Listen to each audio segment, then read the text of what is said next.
अब centre of gravity छोड़िए, but gravity तो जानते सभी लोग, gravity force of attraction between the two or more bodies, but there is one compulsion now कि एक बॉडी कंपल्सरी कौन सी होनी चाहिए, तो उसको कहते हैं हम लोग ग्रेविटी। ठीक है, अब सेंटर ऑफ ग्रेविटी क्या होगा? कभी भी आप देखना कि जैसे हम लोग कोई ऑब्जेक्ट का वेट अगर ऐड करते हैं, है ना, अगर मान के चलिए कि हमारे पास में कोई भी irregular shape of the body है, ये ऐसे कोई शेप ऑफ द बॉडी होगी, and if I am considering there is a centre of mass, तो यहां अगर भी उसका सेंटर ऑफ मास होता है फॉर एग्जांपल के तौर पर, ठीक है, तो सेंटर ऑफ मास से ऑब्जेक्ट का जो वेट एक्ट होगा वो ऐसे नीचे की तरफ हम लोग ऐड करते हैं और इसको लेते हैं हम लोग, याद होगा कुछ ऐसा। ठीक है, अब देख बॉडी ऐसे रख ले, चाहे इसको थोड़ी सी घुमा ले, ठीक है, या बॉडी तेरी कुछ ऐसे है, तब भी तेरा सेंटर ऑफ मास से वेट तेरा नीचे की डायरेक्शन से ही जाएगा। ठीक है, ये तो irregular shape of the body की बात होगी। ठीक है, लेकिन अगर कोई regular shape of the body, ठीक है, अगर if in case there is a circle और ये सर्कल का मेरे को सेंटर ऑफ ग्रेविटी लेनी है, तो सेंटर ऑफ मास कुछ ऐसा एक्ट होगा इसका, this is acting in a vertically downward direction. ठीक है, ये तो सर्कल के लिए हो गया। अब तू चाहे सर्कल को ऐसे घुमा ले, पोजीशन तेरी यही बनेगी। ठीक है, चाहे सर्कल को तो कितना भी घुमा ले, तेरा पोजीशन यही बनेगा तेरा। ठीक है, अब बात करते हैं कोई rectangular shape of the body है, ये ऐसे, ठीक है, अब इसका कहीं ना कहीं सेंटर ऑफ मास होगा, तो मान के चलते हैं यहां सेंटर ऑफ मास है इसका, और सेंटर ऑफ मास से इसका वेट नीचे की तरफ डाउनवर्ड डायरेक्शन से आएगा। ठीक है, अब ये पोजीशन एक पोजीशन होगी। अब मैं क्या करता हूं, इसको घुमा देता हूं थोड़ा। ठीक है, अब थोड़ा सा इसको घुमा दिया, तो इसका वेट कैसे क्या नीचे ही आएगा। अब बॉडी घूम गई, इसका मतलब ये वेट ऐसे, इसका ऐसे नहीं घूम गया, तो क्या इसका बॉडी का वेट ही नीचे की तरफ ही जाएगा। भी समझ में आ रहा है? बॉडी का फिर आप बॉडी को फिर से घुमा लो, अब चाहे बॉडी को लगाते कैसे, है ना, अब सेंटर ऑफ मास कहीं यहां होगा, तो वेट सेंटर ऑफ ग्रेविटी या उसका वेट कहां एक्ट होगा, नीचे की तरफ ही। बात समझ में आ रही है? ठीक है, चाहे फिर से तो इसको घुमा दे, ऐसे कर दे, ठीक है, फिर से वेट तेरा नीचे ही जाएगा। क्लियर? तो ऐसा तो है नहीं कि अगर भैया मैं सीधा खड़ा हूं तो मेरा वेट नीचे तरफ जाएगा, मैं थोड़ा टेढ़ा हो गया तो वेट इधर भाग गया, पॉसिबल है ऐसे? अच्छा, सिंपल सी बात है, ये ऑब्जेक्ट मैं ऐसा रख रहा हूं अभी हॉरिजॉन्टल पोजीशन में, मैं इसको छोड़ दूं तो नीचे ही जाएगा। अबे यार सिंपल सी बात है। अब मैं इसको ऐसे कर दूं तब भी नीचे जाएगा, ऐसे कर दूं तब भी नीचे जाएगा, इसको पोजीशन में कहीं भी रख दो बट उसका वेट के नीचे ही जाएगा। What is the center of gravity? The center of gravity is a fixed point of the body from where the weight is acting always vertically downward direction, whatever may be the position of the body. कुछ नहीं समझे? What is the center of gravity? Center of gravity क्या होता है?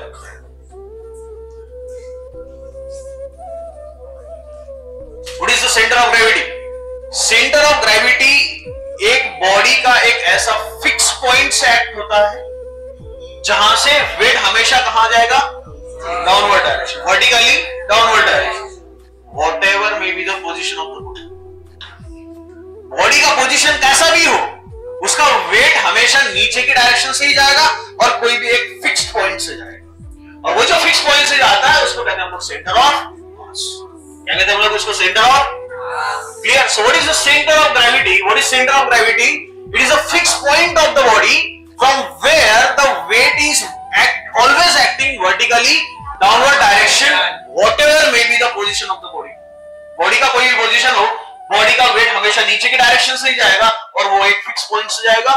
इस चीज को कहते हैं हम लोग सेंटर ऑफ ग्रेविटी। क्या कहते हैं इसको हम लोग? So what is center of gravity? Center of gravity the fixed point of the gravity, fixed point of the body. Body का एक कोई भी fixed point होगा, so fixed point of the body from where the weight is always acting vertically downward direction. Weight हमेशा कहाँ act होगा? Vertically downward direction, whatever may be the position of the body. Body का position कोई भी हो, ठीक है, but weight हमेशा कहाँ जाएगा उसका? Downward direction। और कहाँ से जाएगा? From the fixed point of the body। और वो जो fix point of the body हो सकता है उसका सेंटर ऑफ मास भी हो, या ऐसा पॉइंट जहां पे पूरे का पूरा बॉडी का मास कंसंट्रेटेड किया जाता है, so that is nothing but your centre of gravity. Clear? So what is centre of gravity? It is a point, it is a fixed point of the body, it is a fixed point from where the weight is always acting vertically downward direction, whatever may be the position of the body, so that is called as the center of gravity. इसको हम लोग कहते हैं centre of gravity. अब centre of gravity concept समझ में आ गया होगा तो बॉडी का कोई भी शेप हो, कोई भी पोजीशन हो, हमेशा वेट कहां जाएगा? हमेशा वेट कहां जाएगा? और वो भी क्या एक पर्टिकुलर फिक्स पॉइंट से जाएगा, और वही फिक्स पॉइंट तेरा क्या कहलाएगा? सेंटर ऑफ मास. क्या कहलाएगा वो? मान के चलते कि ये मेरी कोई भी irregular shape of the body है, ठीक है? So consider an irregular shape of the body. So this body is made up of n number of particles. Body किससे बनी है? So we considering this is m1 is the mass of the first particle. m1 क्या है तेरा? Mass of the. अगर हम लोग यहां मान के चलते कि m2 is the mass of the second particle. Clear? m3 is the mass of the third particle and this is m4 is a mass of the fourth particle. अब तो कहां तक चलेंगे? mn. So where mn is a mass of the nth number of particle. mn क्या होगा? mass of nth number of particle. एक मैंने कोई भी रिजिड बॉडी कंसीडर कर लिया. So this rigid body is made up of n number of particles. किससे बना है ये? n number of particles. अब मैं सभी का इंडिविजुअल वेट कैलकुलेट करूंगा. क्लियर? तो पहले मास का वेट कैलकुलेट होगा, दूसरा मास का वेट कैलकुलेट होगा, तीसरे मास का वेट कैलकुलेट होगा, चौथे मास का वेट कैलकुलेट होगा. अब तो n नंबर ऑफ मास का वेट कैलकुलेट हम लोग करेंगे और सबका वेट का एडिशन करेंगे. So we get the total weight of the body. समझा? If I am taking the mass or weight of the first particle, weight of the second particle, weight of the third particle up to weight of the n number of particle, and if I am taking the summation of all this weight of individual particles, so we get the total weight of the body. पूरे total weight of the body मिल जाएगा. ठीक है? सो यहां से इसका wait कहां act होगा? नीचे की तरफ. ठीक है? तो इसका वेट जाएगा नीचे की तरफ में. तो हम लोग इसको पहले पार्टिकल से आ रहा है तो वेट डिनोट करेंगे W से. ठीक है? पहले पार्टिकल से आ रहा है तो ये हो गया W1. वेट का formula mass into acceleration due to gravity. Acceleration due to. तो ये हो जाएगा वेट का formula. This is m1 into g. अच्छा, g1 होगा क्या? जीवन होगा क्या? जीवन होगा क्या? क्यों जीवन नहीं होगा? Acceleration due to gravity is constant. चल यहां से इसका वेट नीचे आया W2 तो वो फॉर्मूला क्या है? m2g.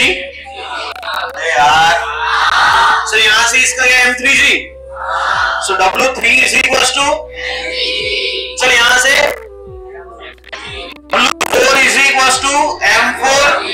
चल यहां से बोल, अच्छे से बोल. Wn is equals to mn into. अरे हुआ कैसे? अगर मैं ये पूरा वेट का फॉर्मूला बनाऊं, so we are taking the total weight of the body. So W is the total weight of the body. So what is total weight of the body? So this is plus W2 plus W3. अब तो कहां तक चलेगा ये? तो clear है सभी? चल क्या W1 W2 W3 up to Wn मेरे पास में है. चलो मैं यहां पुट कर देता हूं. So we get what? So W is equals to, this is m1g. अरे होगा क्या? प्लस प्लस प्लस कहां तक चलेगा ये? g. क्या कॉमन निकल रहा है? m कॉमन निकल रहा है. शाबाश. क्या कॉमन निकल रहा है? सो W इज इक्वल्स टू, ये m1 m2 m3 का सबका एडिशन, g कॉमन. ठीक है? तो यहां से देख ले, m1 plus m2 plus m3 plus up to mn, और यहां ब्रैकेट में आ गया तेरा g. ब्रैकेट में बाहर आ गया g. क्लियर? हां, अब फिर से देख. W इक्वल्स टू, इसको देख 2n सफिक्स i, यहां g. ये क्या कहलाता है? Total mass of the body. क्या कहलाता है ये? सो ये अगर मैं वेयर लिखेंगे हम लोग, so where summation of I is equals to 1 to n, so this is m suffix I is equals to capital M. So where capital M is total mass of the body, where capital M is total mass of the body. Now the equation for total weight of the body, total weight is equals to capital M into G. क्या यही formula हम लोग बनाते हैं? क्या यही formula हम लोग बनाते हैं? So this is the formula is calculating with the equations of center of gravity, and center of gravity, it is a fixed point of the body from where the weight is always acting vertically downward direction, whatever may be the position of the body. So that is called as center of gravity. उसको कहते हैं हम लोग centre of gravity. And centre of gravity consider करने के लिए, centre of gravity का equation हम लोग बनाने के लिए, वेट का इक्वेशन बनाने के लिए हम लोग ने कंसीडर एक बॉडी कंसीडर करी जो इरेगुलर शेप है। तो कोई भी बॉडी किस कैसे भी पोजीशन में हो, उसका वेट हमेशा कहां जाएगा, नीचे की डायरेक्शन से। क्लियर? बॉडी का पोजीशन कैसा भी हो, उसका वेट हमेशा किधर ही जाएगा, नीचे की डायरेक्शन से। बिकॉज अर्थ क्या खींचने का काम करती है, वो ये नहीं देखती कि तू सीधा खड़ा है कि उल्टा खड़ा है कि सीधा खड़ा है कि कैसे खड़ा है, हमेशा वो क्या नीचे खींचने का काम करेगा। It is always vertically downward direction, हमेशा वर्टिकली डाउनवर्ड डायरेक्शन होगा। तो सभी का वेट हम लोग ने नीचे की डायरेक्शन से लिया हुआ है। अगर मैं इंडिविजुअली वेट कैलकुलेट करूं, so W1 is the weight of the first particle, W2 is weight of the second, W3 is the weight of the third particle, up to Wn is the weight of the nth number of particle. अब मैं इन सबका summation ले लूं, so we get the total weight. So total weight is equal to W1 plus W2 plus W3 up to Wn। सभी का equation put करेंगे, we get G common, so that is W is equal to summation of I is equal to 1 to n, this is m suffix I, and this is total mass of the body, and this is total mass of the body multiplied by G, so we get the equation for W is equals to mg, so where capital M is the total mass of the body and G is your acceleration due to gravity। और यहाँ ये जो W denote क्या कर रहा है, it is the total weight of the body which is acting vertically downward direction whatever may be the position of the body, so this is concept of center of, बोल समझा है?